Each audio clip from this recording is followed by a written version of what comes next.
Hi everybody, welcome. It's Elizabeth from Soulful Creation Spiritual and Wellbeing Centre.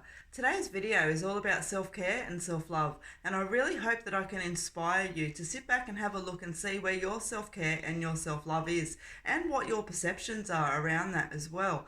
Because one of the things that I made this video for was to address the fact that very much over the last couple of years, self-care, self-love are being linked very strongly to fad words and to the elite kind of people and all of that kind of thing. We're continuously hit with images of yoga mats beside the beach and, lazy lunches with champagne glasses speckled across the table while we're on our way to the spa, and all of those kind of really indulgent things that are representing self-love and self-care. And then they are part of self-care should you choose them to be, but they are absolutely not what represents self-care and self-love. Now, one of the biggest things that I hit into that is so important to address is that people always tell me they have no time for self-care and they have no time for self-love. And so today I want to tell you and show you how to make that time and why the little things do matter. And so, there are different levels of self-care needs, and we've got that kind of top level where things flowing pretty well around us, life's pretty good, relationships are linking well, we're pretty happy with where things are going. And so it's about maintaining that energy flow at this point. And so, taking time to acknowledge yourself, taking time to understand what makes you feel good, all of those things are going to keep the energy flowing really well around for you. But when we start to hit down and go back a level where things are starting to feel frustrating around us, where perhaps relationships aren't working so well around us, maybe families having a little bit of a problem, financially things may be tight, there's so many things that come into play that are going to start to bring a level of frustration or unhappiness or distance to ourselves in our life. And so some of the things that we can do on there on just that day-to-day practical level and basis are, when we get up in the morning, the very first thing that we do is make sure we don't allow our thoughts to go to another day. I've got to get up and do this. Same old, same old. As soon as you get out of bed with that attitude, you are pretty much able to expect that that's the way your day is going to flow. And, so then it comes down to getting dressed and to having a shower and those kind of things. I know that some days when we're getting dressed, things aren't going to fit properly, sit properly, our hair's not going to do this and do that. Be really mindful about the way that you speak to yourself through that. You're putting on a pair of pants and you don't like the way that your stomach's sitting into them, you're overweight, and so the first thing that you do is go, oh my God, I really need to lose weight, I can't, and you take them off and you go find something else, perhaps a little bit daggier, a little bit more loose fitting, whatever it is. But that process that you have come to through there is just absolute negativity. Rather than kind of saying, no, have a look and go, wow, I'm so pleased that I have lost a couple of kilos, or, this is all I kind of need to do, and I can really focus on that, and I'm going to feel good about making some movement around that. If things aren't working for yourself in a physical body, take some time to do something about it. And so, our day really begins there. And so when we're showering even, I always say, wash yourself like a movie star. And I know that sounds probably a little bit silly, but take your time to think about the commercials where women are washing themselves on TV. They always have this luxurious flow around, where they're washing their body and, oh, life's just beautiful. And take some time to do that, seriously, because what you are doing is you're acknowledging yourself. You're acknowledging your physical self. You're nurturing, you're loving yourself. Don't do it as a giggle, do it with passion. Not only are you taking time to literally love yourself, but you're also taking time to feel and become familiar with your body. Because if something changes on your body, it's generally you who is going to find it first.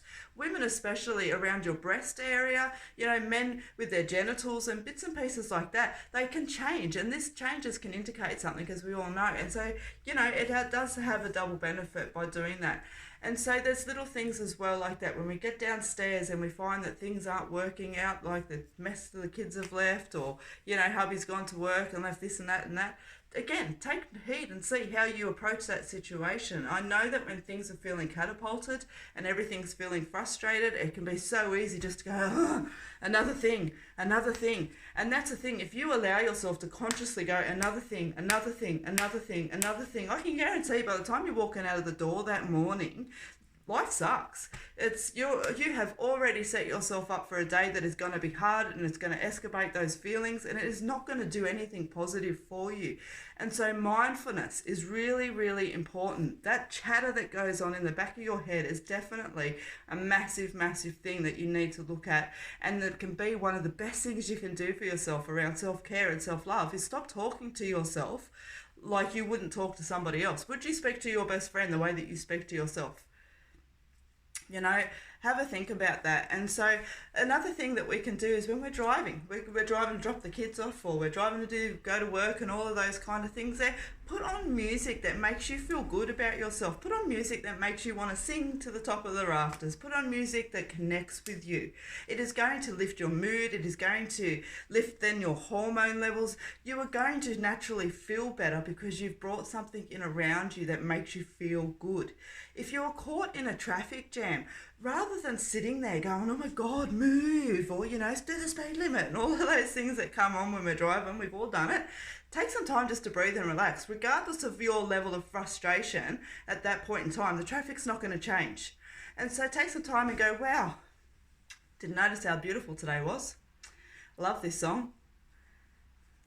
And you will notice things around you that you never normally notice, and they're going to make you feel good. And so that little couple of minutes delayed in the traffic has actually been a really nice bonus for you rather than a point of frustration. Financial things, family problems and bits and pieces like that, I get are on a bigger scale. And so it's about then having a look and breaking it down and seeing what you can be done about it, having a look and seeking support should you need to, having a look and seeing at the relationship dynamics that are going on. Are these things that are in your control? If they are in your control, then what can be done about it? If they are not in your control, why are you taking ownership of them and worrying about it? So, it is really important that you have a look and sit with those dynamics that are flowing around you as well. They're just some of the things that change self-care, self-love.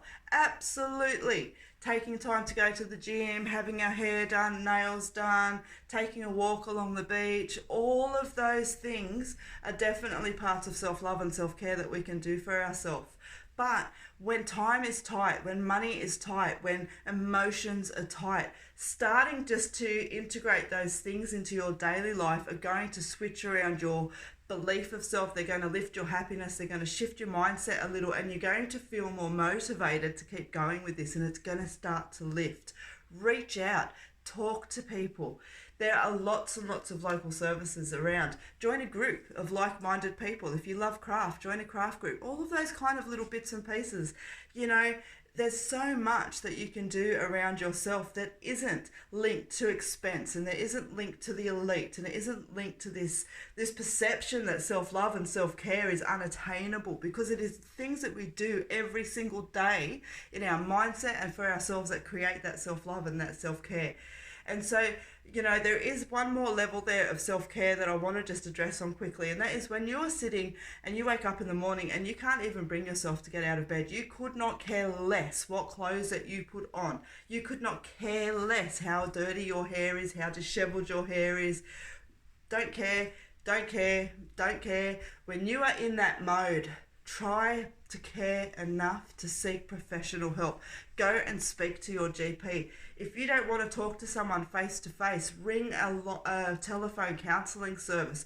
Reach out on the internet to a counselling service. If you have absolutely no idea where to start, I don't care where in the world you are, message me. I will find information for you. It is so important that you do not allow yourself to keep falling deeper and deeper and deeper. And acknowledge yourself. What you are feeling is real. It is absolutely valid. And you are very, very, very valid in feeling these things. But it's also up to you to take that first step and to think about the impact that it is having on your life. Self-care, self-love, they are basic, simple things that we can do every day, not a fad word. So again, I really hope that this has inspired you just to take a couple of minutes and see where your level of self-care and your self-love are at. If there's anything more you want me to expand on in this topic, I'm absolutely happy to. Drop me a message, drop a comment.